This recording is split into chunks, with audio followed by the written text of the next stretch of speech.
Boa noite, meus irmãos. Que a graça de Jesus nos alcance de forma poderosa, viva, eficaz, cada coração.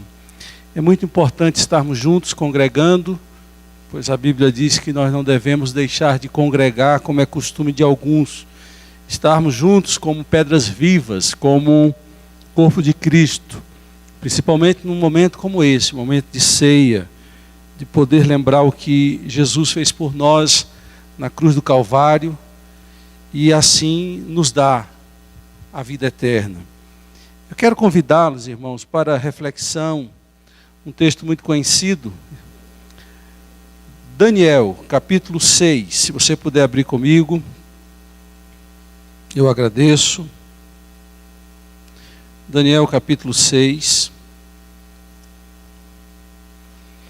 fala de um episódio muito corajoso da parte de Daniel, diante de uma situação muito tensa, de pressão espiritual. Eu quero destacar a reação desse homem diante das pressões que ele enfrentou. Nós vamos fazer a leitura a partir do versículo 6, está ali projetado também. Assentados como estamos, diz assim a palavra de Deus: e assim os supervisores e os sátrapas, de comum acordo, foram falar com o rei.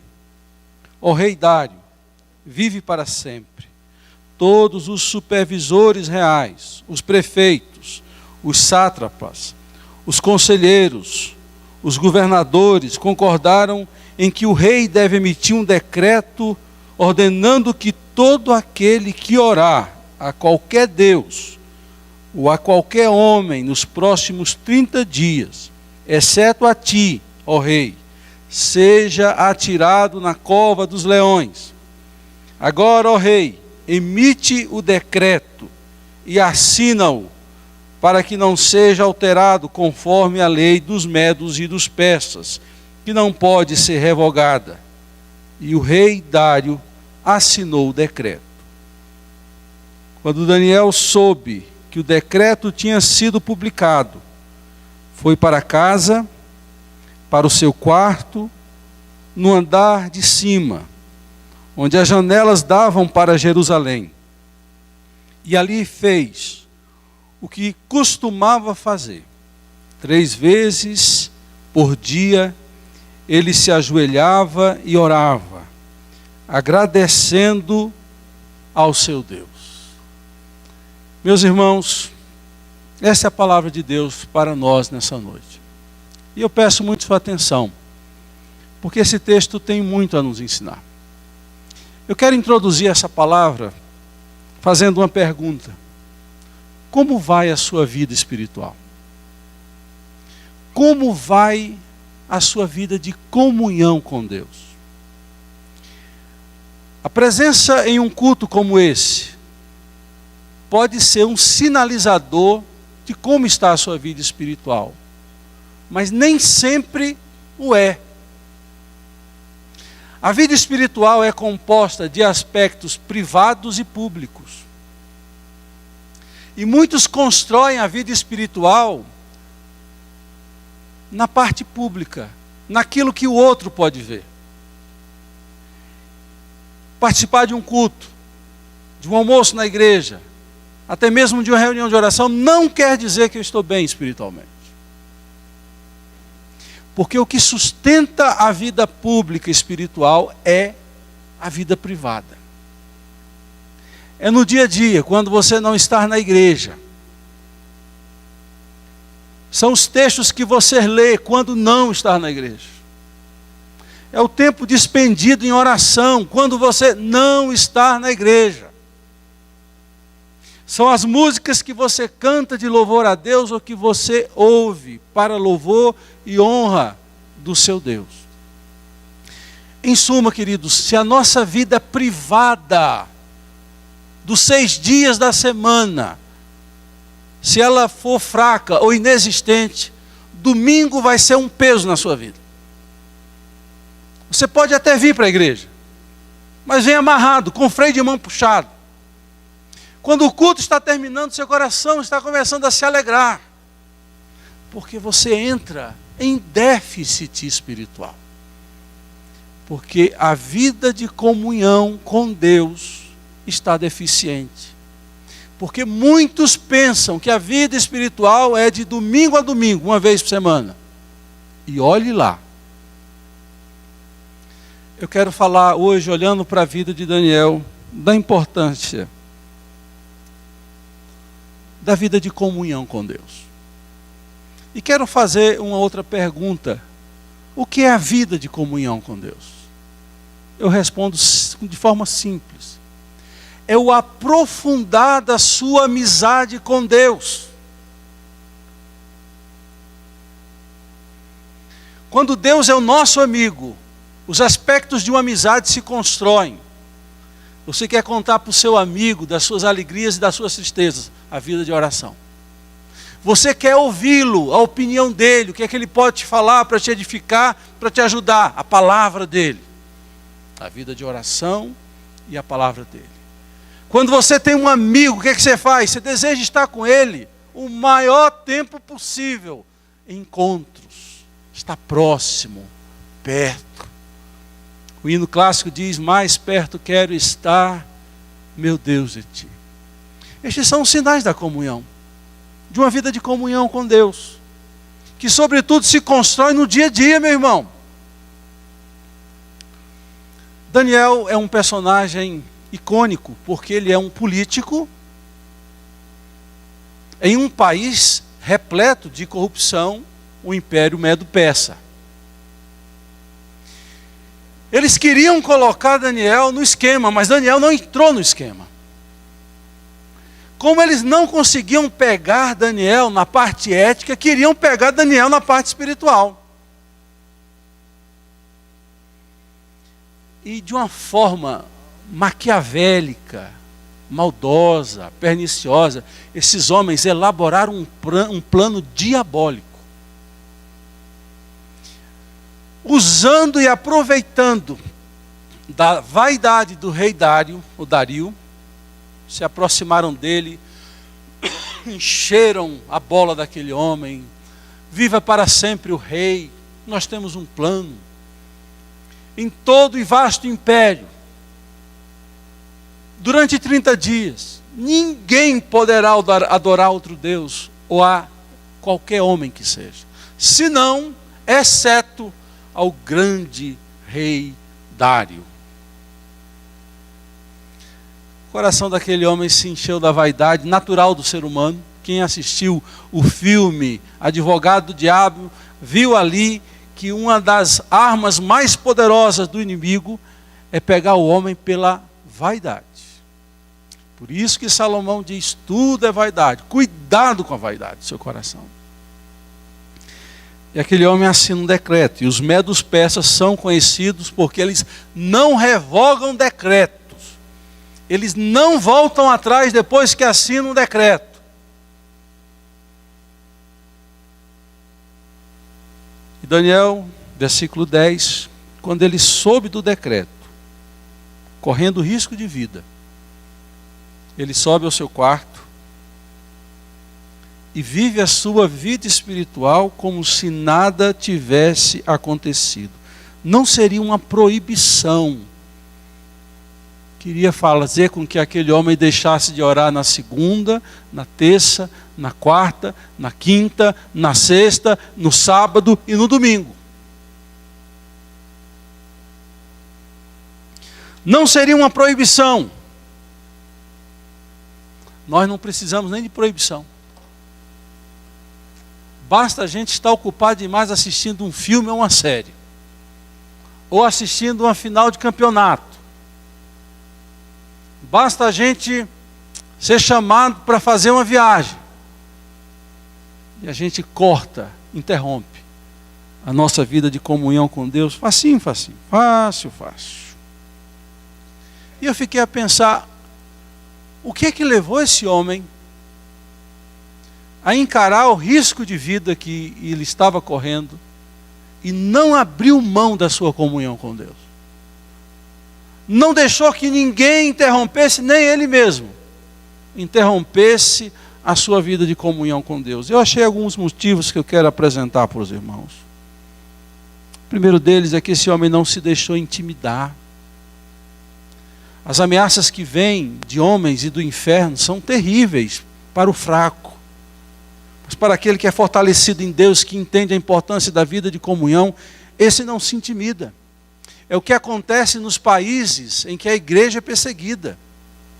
Paulinha falou muito bem. Nós aqui temos motivo para agradecer, bênçãos materiais, filho passa num vestibular, conclui um curso, arruma um emprego, faz um bom casamento, é crente. E lá a dificuldade é muito grande, irmãos. Imagine os irmãos da Coreia do Norte agora, o que estão passando. Imagine os irmãos da África Central debaixo de um perigoso ataque dos muçulmanos daquela região. Mas não se deixam intimidar.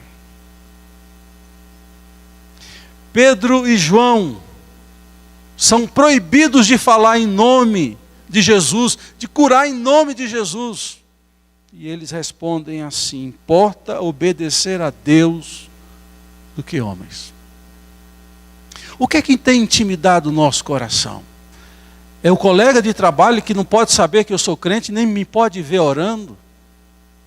Você tem coragem de orar em um restaurante que você sai agradecendo a comida do restaurante, ou você só tem coragem de orar em casa? O que é que te intimida? O que é que te freia? Para você revelar a sua fé e revelar a sua comunhão com Deus. Esse homem não se deixou intimidar. A Bíblia fala que quando a igreja recebeu a ação poderosa do Espírito Santo, a partir de Atos capítulo 2, do dia de Pentecostes, havia intrepidez, coragem. Paulo, escrevendo a Timóteo, vai dizer que Deus não nos deu um espírito de covardia, mas de poder, amor e moderação. Se nós nos intimidamos, meus irmãos, nós não estamos bem na nossa comunhão com Deus. Lá em Pernambuco nós diríamos: se formos frouxos, nossa comunhão não está boa. Esse homem não se deixou intimidar. Uma segunda atitude, porque Daniel não abriu mão da sua comunhão com Deus. Ele não tinha medo de morrer, mas tinha medo de não viver abundantemente. Esse era o maior medo, de viver uma vida meia boca. Quando ele corre o risco de vida, ele estava dizendo: eu não tenho medo de morrer, fazendo o certo, fazendo aquilo que agrada a Deus. Eu tenho medo sim de viver uma vida pela metade, uma vida sem a graça de Deus, uma vida sem dedicação a Deus, uma vida sem a abundância de Deus na presença do meu coração. Esse era o medo desse homem. E quem entende o propósito daquilo que Deus tem relevado e dado a importância para nós, tem medo de não viver o melhor de Deus. Não teme homem, teme a Deus. E teme não viver aquilo que Deus tem preparado para ele. Se Daniel tem algum medo, não é o medo de morrer, é o medo de não viver abundantemente. Sabe por que Daniel dá importância ao seu momento de comunhão com Deus? Porque Daniel conhecia as suas fraquezas. Se você é crente, se você já nasceu de novo, se você se converteu dos seus pecados, um dia amou Deus de todo o seu coração, você sabe que o mundo tenta tirar esse amor, essa alegria do seu coração. Você sabe que o diabo cria obstáculos, quer te seduzir, para que você abandone Deus, esse amor e as coisas de Deus. À medida que a gente descobre isso, a gente se descobre fraco. E quando a gente se descobre fraco, ou a gente busca a Deus que nos fortalece, ou a gente sucumbe na nossa fraqueza. Meus irmãos, o segredo da vida espiritual não é se achar forte. O segredo da vida espiritual é estar cônscio da sua fragilidade. Por isso que você vai buscar Deus todos os dias, todas as horas. E quando a fraqueza bate, é aí que você busca Deus.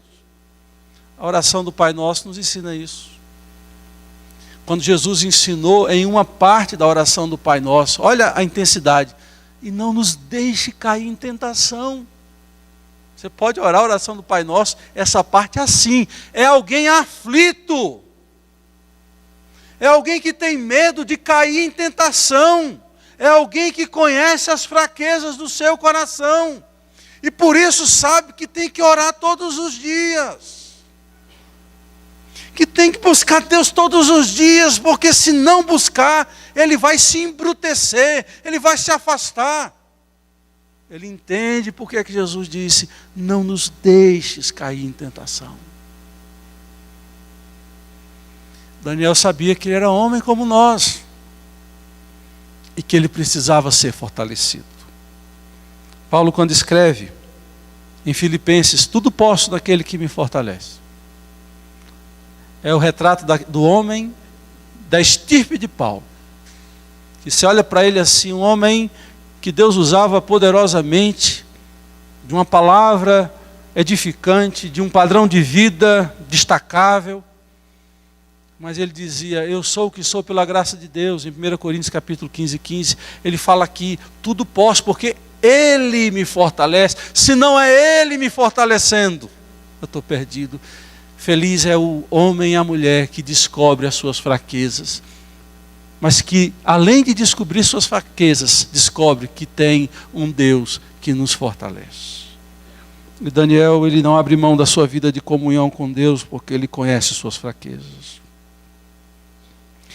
Daniel não abre mão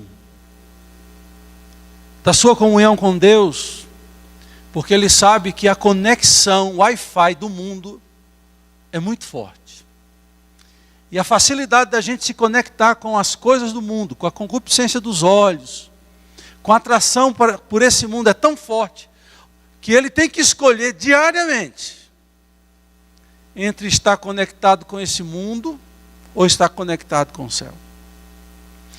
É essa conexão com o céu, irmãos, que nos faz viver com dignidade aqui na terra. Quem só conecta com Deus no domingo, não vai ser nem 3G, vai ser discagem. Aqui, antigamente, você lembra quando você entrava na internet, fazia aquele barulhinho? E é um século para conectar. É um século para conectar. Mas quando você tem aquela conexão Wi-Fi, você ora em todo tempo, ora sem cessar, você tem um louvor a todo instante, você vê o perigo, clama a Deus, usa a sua autoridade em Cristo Jesus, repreendendo as ações do inferno. Esse homem não abre mão da sua comunhão com Deus, porque ele sabe que a conexão com o céu é mais importante do que a conexão com a terra. Paulo vai dizer também, em Colossenses e em Filipenses, pensai nas coisas lá do alto, onde Cristo habita. Toda dádiva, Tiago fala, toda dádiva, todo dom perfeito, vem do alto, do Pai das luzes. Meus irmãos, se a gente não tiver diariamente uma conexão com o céu, nós vamos ser iguais aos demais que não conhecem Deus. É uma questão de vigilância. É uma questão de vigilância. Não abra mão da sua vida de comunhão com Deus. Todos os dias. Crie um tempo, nem que seja no banheiro. Mas se você trabalha, é um tempo pequeno. Senão você está defraudando ali seu patrão. Tem horas e horas. Mas mantenha a conexão com o céu. Esse homem não abriu mão da sua comunhão porque ele sabia o valor da intimidade. A intimidade é essa aproximação de Deus. E eu dou curso para noivos que querem casar. Eu digo assim, sabe qual é a maior expressão de intimidade? É você tirar a roupa para alguém que você ama. Você não tira a roupa para qualquer um. Até os filhos têm vergonha de tirar a roupa perto dos pais. A maior expressão é quando você é capaz de tirar a roupa. num relacionamento sadio. Quando a gente é capaz de tirar as nossas máscaras, de mostrar quem de fato nós somos, as nossas estrias, o nosso buchinho, ou buchão, ou a pelanca. Eu sou isso aqui, Deus. Ele te conhece. Isso é intimidade. Isso é intimidade. Eu fico preocupado com aqueles irmãos que, claro que Deus merece todo o respeito, mas todo o respeito do mundo. Eu tenho medo de irmãos que chamam Deus de Vossa Excelência, porque eles têm um relacionamento com uma autoridade, não com o Pai. A mesma forma que os pais têm que ser respeitados, eles têm que ser amados. Eu acho que a figura de pai e filho reflete muito a nossa comunhão com Deus. Eu tenho que respeitar a Deus como meu pai. Mas eu tenho que ter acesso, ir para a cama, entrar na cama, sentar na cama, estar junto dele até no quarto. Obediência e intimidade. É essa relação que a gente deve ter com Deus. E tem muita gente que não tem intimidade com Deus. A Bíblia diz: conheçamos e prossigamos em conhecer. Jesus diz: já não vos chamo servos, mas amigos. Porque amigos, eu conto os meus segredos. Fuja de uma relação institucional com Deus, de um Deus distante que você tem medo de se aproximar dele, porque ele já te perdoou em Cristo Jesus, o sangue já foi vertido, agora você é convidado a adentrar à sala do trono, ao trono da graça, e receber dele não juízo do trono da graça, receber graça. Daniel, ele não abre mão da sua comunhão com Deus, nem que um decreto medo-persa seja assinado e determinado contra ele. Eu vou ler novamente. A partir do versículo 10. Quando Daniel soube que o decreto tinha sido publicado no Diário Oficial, foi para casa, para o seu quarto, no andar de cima, onde as janelas davam para Jerusalém, e ali fez o que costumava fazer. Daniel, ele não vai afrontar o decreto. Ele simplesmente vai continuar a sua vida, mesmo que fosse preciso correr risco de vida. Igual Esther. Esther, quando alertada do perigo de ser morta ao entrar na sala do rei, ela disse: se perecer, se correr o risco de morrer, em outras palavras, morrerei tranquilamente. O valor da regularidade. Irmãos, vida espiritual não se constrói mensalmente, um dia na semana. Vida espiritual se constrói diariamente. É igual atividade física. Vai para a academia um dia e passe um mês sem ir. Todo mês você vai desistir, porque voltar a uma atividade física depois de um mês dói tudo, até o fio do cabelo. É algo regular. Mas não inicie uma regularidade de uma vida espiritual dizendo, saindo daqui, a partir de hoje, todo dia 1 hora de oração. Você não vai conseguir. Porque você não tem um hábito, você não vai conseguir. Sai daqui 10 minutos. Se você não tem hábito, você vai começar a orar, vai orar para o relógio 5 minutos só. Eu orei tanto de tempo, só deu 5 minutos. Para quem não ora, 5 minutos já é uma eternidade. E depois a presença de Deus, a alegria de estar na presença de Deus vai ser algo rotineiro na sua vida. Você vai orar no carro, vai orar na pia, lavando os pratos, lavando o carro, correndo. Vai ser algo natural. É aquela conexão Wi-Fi, lembra? Aquela conexão Wi-Fi. Você vai ter prazer em vir à igreja, de fazer a leitura da palavra, oração, com regularidade, como costumava fazer. nos horários estipulados. Esse homem entra no seu quarto, ninguém estava vendo, mas ele não tinha medo de abrir a janela em direção a Jerusalém. Isso é o hábito do judeu que mora em outros países fora de Jerusalém. O próprio Muhammad, que é o Maomé, quando ele começou o islamismo, ele orava em direção a Jerusalém. Só depois da desavença que houve com os judeus da Arábia é que ele fez a direção errada, mandou orar para Meca. Direção certa a sua oração tem que ter. Daniel antecipa o Novo Testamento. É no Novo Testamento que Jesus diz: entra no teu quarto, fecha a porta do teu quarto e ora em secreto. Esse homem tinha o hábito de orar em secreto. A vida pública pode te dar muitas honras. Veja como aquele irmão ora bonito. Veja como aquele irmão canta bonito. Olha como ele prega maravilhosamente. Por isso que Jesus diz: entra no teu quarto, ninguém vai te ver, só eu vou te ver. E ali você não tem como encenar. Ali você só tem uma opção de ser quem você é. Por isso que as pessoas não oram. Não têm uma vida de intimidade com Deus, porque não conseguem resistir, ficar na presença de Deus, porque eles querem representar e sabem que diante de Deus não tem como representar. Tem que ser sincero.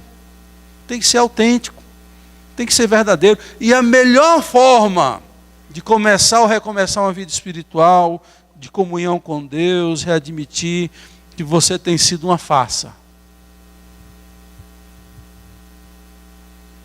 Que você não tem orado, não tem buscado uma vida espiritual, porque você não quer abrir mão da sua vida de pecado. Mas peça ajuda a Ele. Aí você vai conseguir ter novamente uma vida espiritual regular. E uma coisa que me chama a atenção no versículo 10 ainda é que ele costumava fazer 3 vezes por dia, ele se ajoelhava e orava, agradecendo ao seu Deus. Nada contra pedir algo a Deus, pelo contrário. A Bíblia diz: pedi e te darei as nações por herança. Pedi e dá-se-vos-á. Olha que construção bonita do português que ninguém usa mais. Peça a Deus e lhe será dado. É a tradução do pedir e dá-se-vos-á. Pedir é muito bom e Deus é Deus que atende às nossas petições. Mas quando a gente está desenvolvendo a vida espiritual, nós somos mais propensos a agradecer do que a pedir. Diz aqui que esse homem subia e agradecia a Deus. Quando a gente é grato, Deus dá mais. Isso eu tenho descoberto. É algo que se evidencia na nossa vida corriqueira como seres humanos que somos. Se você tem filhos ou tem um amigo, e esse amigo te buscou no momento de necessidade e você ajudou,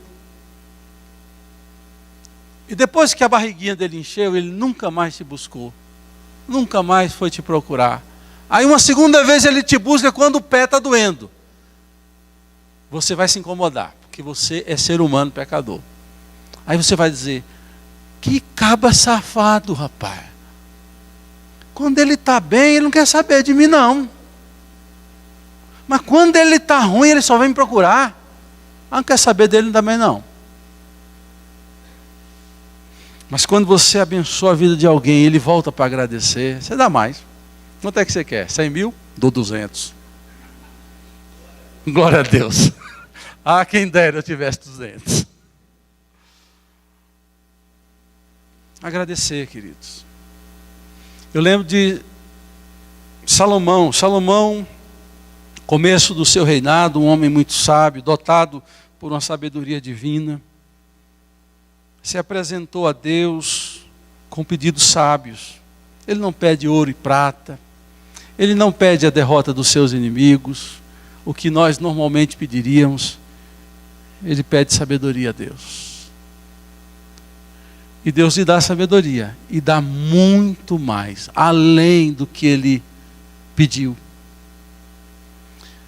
Paulo, quando fala em Efésios sobre o Deus que responde, diz assim: ora, aquele que é poderoso para fazer muito mais, além do que pedimos ou pensamos. Quando a gente é grato, Deus nos dá além.